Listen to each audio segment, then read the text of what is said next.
আউযু বিল্লাহি মিনাশ শাইতানির রাজীম। বিসমিল্লাহির রহমানির রহিম। কোরআনে আল্লাহ সূরা কদর সম্পর্কে কি বলেছে? এই রমজানের কদর রাতকে আল্লাহ খুবই গুরুত্বপূর্ণ দিয়েছে এবং কদর নামে একটা সূরাই নাজিল করেছে। আসুন আল্লাহ সূরা কদরে কি বলে। ইন্না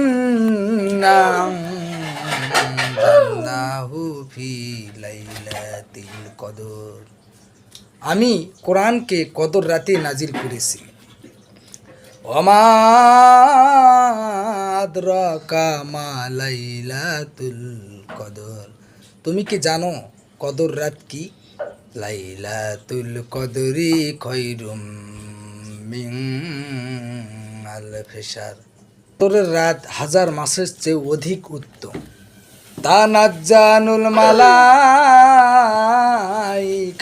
ওয়ার রূহু ফিহা বিইজনি রাব্বিহিম মিন কুল্লি আমর। এই রাতে ফেরেশতারা আর রূহু তাদের রবের অনুমতিক্রমে প্রত্যেক কাজে অবতীর্ণ হয়। সালামুন হিয়া হাত্তা মাতলাইল ফাজর। এ রাতে বিরাজ করে শান্তি আর শান্তি ফজর উদয় পর্যন্ত। অবশ্যই কদর রাতকে কেউ মিস করবেন না। কদর রাত হাজার মাসের থেকে উত্তম। সবাইকে বুঝার তৌফিক দান করুক। আমিন।